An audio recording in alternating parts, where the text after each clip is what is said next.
শুক্ৰৰ ৰাশি পৰিৱৰ্তন সৌভাগ্যৰ চকা ঘূৰিব তিনিটা ৰাশিৰ। ছেপ্টেম্বৰ মাহত ধনৰ দেৱতা শুক্ৰ তুলা ৰাশিত প্ৰৱেশ কৰিবলৈ গৈ আছে। ফলত মালব্যৰ ৰাজযোগৰ সৃষ্টি হ'ব। বৈদিক জ্যোতিষশাস্ত্ৰ মতে প্ৰতিটো গ্ৰহেই নিৰ্দিষ্ট সময়ত উচ্চ ৰাশিত পৰিক্ৰমণ কৰি ৰাজযোগৰ সৃষ্টি কৰে।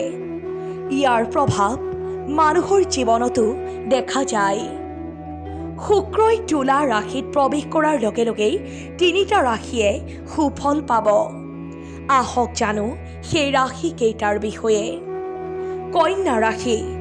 মালব্যৰ ৰাজযোগৰ ফলস্বৰূপে কন্যা ৰাশিৰ অধীনত জন্ম হোৱা লোকসকলৰ ফলাফল ভাল হ'বলৈ গৈ আছে। কাৰণ এইবাৰ ৰাজযোগ হ'বলৈ গৈ আছে।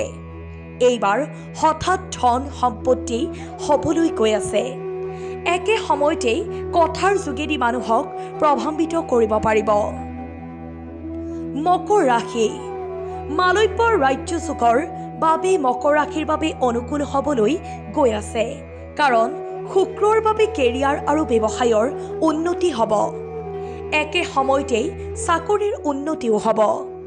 কেৰিয়াৰত কঠোৰ পৰিশ্ৰমৰ ফল পাব।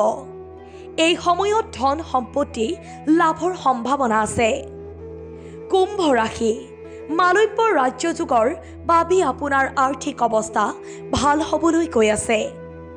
কাৰণ এই সময়ত শুক্ৰৰ শুভ প্ৰভাৱৰ বাবে আয় বাঢ়িব।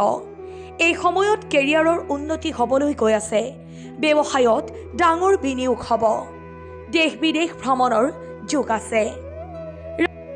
ৰাশিৰ সকলোবোৰ তথ্য জ্যোতিষশাস্ত্ৰ মতে প্ৰকাশিত। এষ্ট্ৰলজিকেল ডেস্ক অসম সংবাদ।